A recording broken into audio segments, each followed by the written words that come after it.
សម្រាប់ designer គ្នាយើងដែលចូលចិត្ត download របស់ free ថ្ងៃនេះគឺខ្ញុំមាន website មួយសម្រាប់អ្នកនរគ្នាអញ្ចឹង website ហ្នឹងគឺមានឈ្មោះថា resource boy ដែលគ្នាយើងអាចទៅ search នៅក្នុង Google បានឬក៏យើងអាចវាយពាក្យថា resourceboy.com ក៏បានដែរអញ្ចឹងក្នុងហ្នឹងគឺយើងមានរបស់ download ច្រើនមែនតើហើយវា free ទាំងអស់អញ្ចឹងក្នុងហ្នឹងគឺយើងមានដូចជា font ហើយ font ក្នុងនេះគឺច្រើនដែរហើយក្នុងហ្នឹងគឺយើងមានដូចជា texture ដែរហើយ texture នេះនៅពេលដែលយើង download ទៅគឺវានឹងទៅជា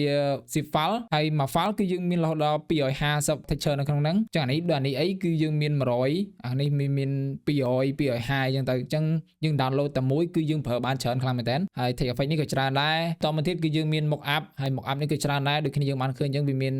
កៅអៅប្រអប់ទូរស័ព្ទអីចឹងទៅវាមានច្រើនសម្រាប់ mock up លើ product យើងអីចឹងក៏បានដែរ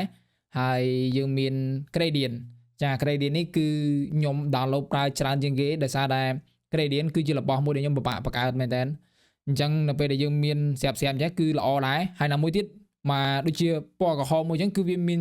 ច្រើនប្រភេទនៃពណ៌ក្រហមហើយបើសិនជាគ្នាយើងចង់ដឹងពីរបៀបតម្លាក់អា gradient នេះចូលទៅក្នុង Photoshop comment ប្រាប់មកគឺខ្ញុំនឹងធ្វើវីដេអូមួយប្រាប់អ្នកនរគ្នាយកមកអញ្ចឹងបន្តមកទៀតគឺយើងមាន brush ជាមួយនឹង pattern អញ្ចឹងបើសិនជាគ្នាយើងចង់បានរបស់ free អាចចូលទៅ check មើល website ហ្នឹងបានយើងជួបគ្នានៅវីដេអូក្រោយទៀតបាយបាយ